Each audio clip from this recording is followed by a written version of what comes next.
భయపడతానే ఉంటారు back of their office.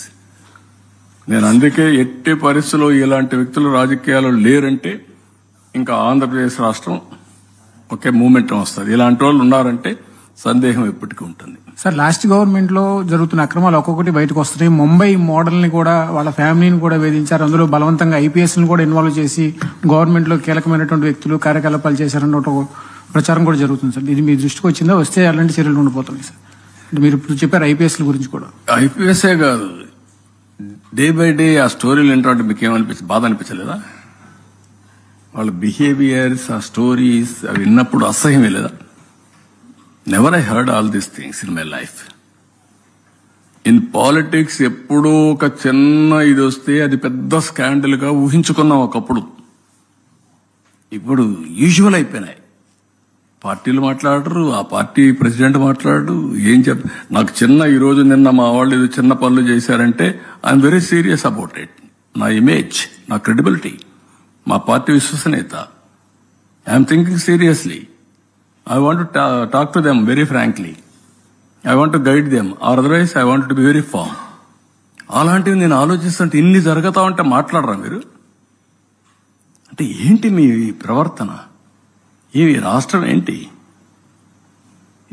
ఏంటి ప్రపంచంలో మీరు చెప్పండి. ఇటీవల కాలంలో అపోజిషన్ లో ఉంటే వాళ్ళ ఎమ్మెల్యేలు, ఎమ్మెల్సీలు, వాళ్ళ క్యారెక్టర్స్ అవన్నీ వస్తా ఉంటే are you not feeling ashamed of it?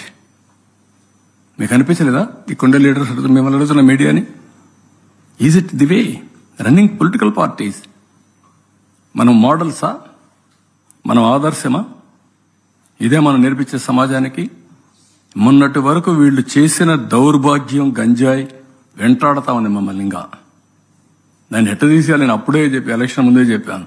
ఇక్కడ అన్ని సమస్యలు నేను కొట్టగలుగుతాను, కానీ గంజాయిని తీసేయడం మాత్రం టైం పడుతుంది. ఎందుకంటే ఒకసారి అడిక్ట్ అయిపోయిన తర్వాత గంజాయికి అంత ఈజీ కాదు అని చెప్పాను. ఏంటి ఆ నెట్వర్క్? ఏంటి భయంకరమైన నెట్వర్కా? ఎక్కడొస్తాడు, ఎవడు తెస్తాడు, ఎవడమ్ముతాడు, ఎవడికి తెలియదు. ఒక భయంకరమైనటువంటి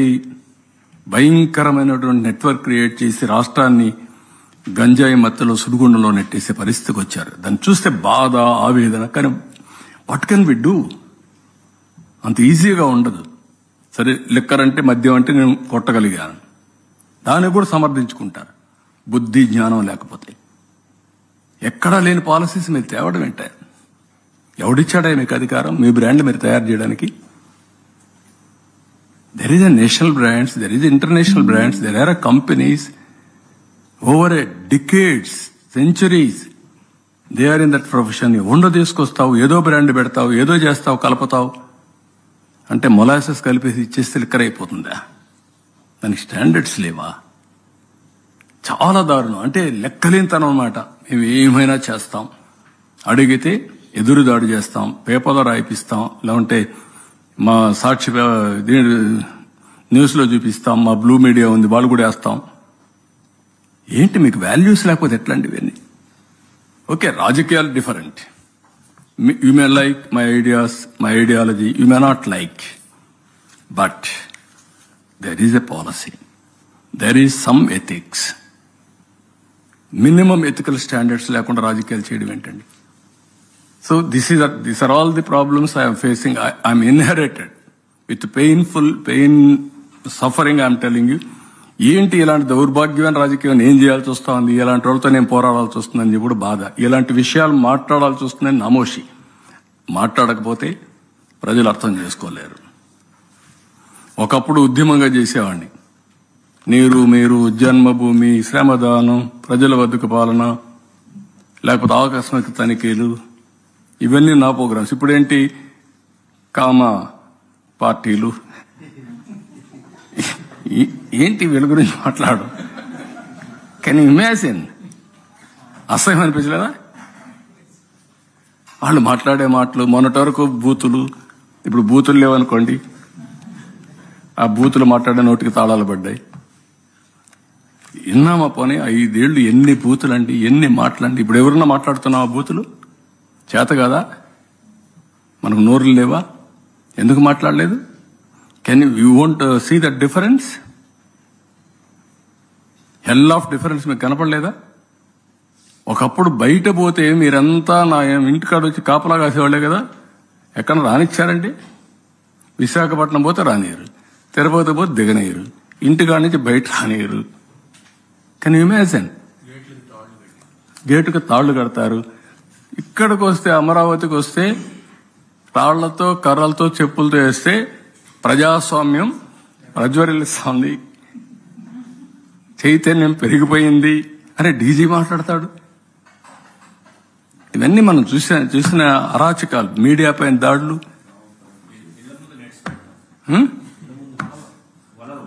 వల్ల పెట్టడం, పైన డ్రోన్స్ వేయడం, ఆడబిడ్డలుంటే ఆడబిడ్డలు బాత్రూముల్లో ఉంటే డ్రోన్స్ ఎగరేయడం, పైశాచిక ఆనందం కాకపోతే, పిచ్చితనాలు కాకపోతే ఏంటి? ఇవన్నీ తలుచుకుంటే ఇవన్నీ జరుగుతాయా అని ఆశ్చర్యం అయింది మీకు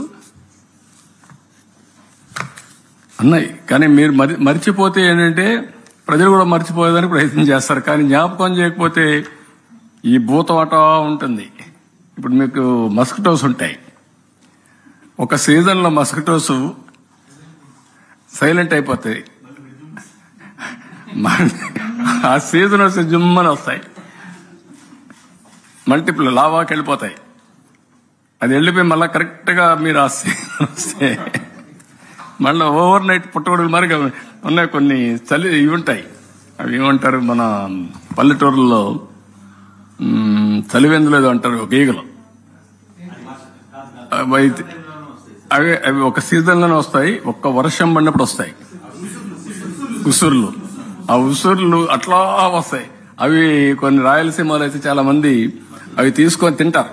బాగా ఉప్పు ఫ్రై చేస్తారు, ఫ్రై చేసి బాగా ఉప్పు అవన్నీ చాలా బాగుంటాయి, టేస్ట్ కూడా చాలా బాగుంటుంది. ఆ విధంగా అట్లా వస్తాయి. కొన్ని దిక్కల్లో పుట్టగొడుగులు వస్తాయి. ఎగ్జాక్ట్ గా ఒక సీజన్ లో ఆ మట్టిలో పుట్టుకొస్తాయి. అంతవరకు మామూలు పుట్టాయి. అట్లా వీళ్ళు మీరు గుర్తుపెట్టుకోవాలి, మామూలు వాళ్ళు కాదు సార్. అడ్మినిస్ట్రేషన్ గాడిలో పెట్టి పరిపాలన పరంగా చాలా బలంగా ముందుకెళ్తా ఉన్నారు. At the same time nominated పోస్టుల విషయంలో మీ క్యాడర్ చాలా ఎదురు చూస్తా ఉంది. స్వీట్ న్యూస్ ఎప్పుడు? అది కూడా చేస్తున్నాం, అది కూడా వర్కౌట్ చేస్తున్నాం. రైట్ మ్యాన్ ని రైట్ ప్లేస్ లో పెట్టాలి.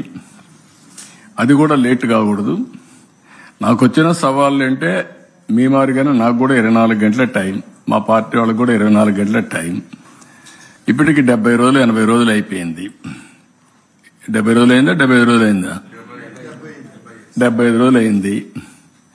ఇంకొక 25 రోజుల్లో 100 రోజులు అవుతుంది. ఇప్పుడు ఈ 100 రోజుల లోపల మీరు చెప్పిన కార్యక్రమం కూడా వర్కౌట్ చేస్తున్నా. ఇప్పటికే చాలా గంటలు కూర్చున్నా.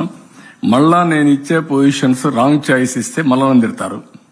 వేరే చేస్తున్న ఏ మాట అయితే నేను చెప్పాను, నేను అధ్యయనం చేస్తాను, మీ పర్ఫార్మెన్స్ అప్రైజ్ చేస్తాను, మీకు పనికి తగిన గుర్తింపు ఇస్తానని నేను చెప్పాను.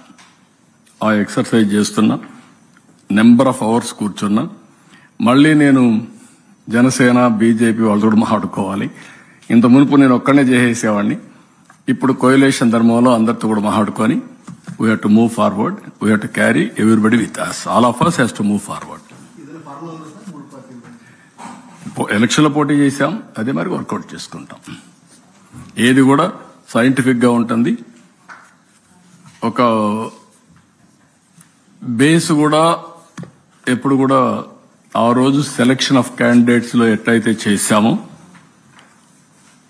వెరీ క్లియర్ గా ఎక్కడికక్కడ రైట్ మ్యాన్ రైట్ ప్లేస్ లో పెట్టాం. సేమ్ థింగ్ రేపు కూడా చేస్తాం. న్యాయం చేసేది మీరు చెప్పినట్టు. చాలా మంది ఇంకోటి ఏంటంటే నాకు పెద్ద ప్రాబ్లం ఇస్తారు, ఇది కూడా చెప్తా ఉండాలి, లేదంటే ప్రజల్లో కూడా అర్థం కాదు. యాస్పిరేషన్స్ ఎక్కువ పెరిగిపోయినాయి. కాంపిటీషన్ కాదు ఇది, యాస్పిరేషన్స్. ఆశావాదులు కూడా కాదు, ఎక్స్పెక్టేషన్స్. ప్రతి ఒక్కరు ఎక్స్పెక్ట్ చేసేస్తున్నారు. రెండోది కూడా ఉంది ఇక్కడ, ఇది కూడా ప్రజలకు కూడా అర్థం కావాలి. దాంట్లో తప్పు కూడా లేదు.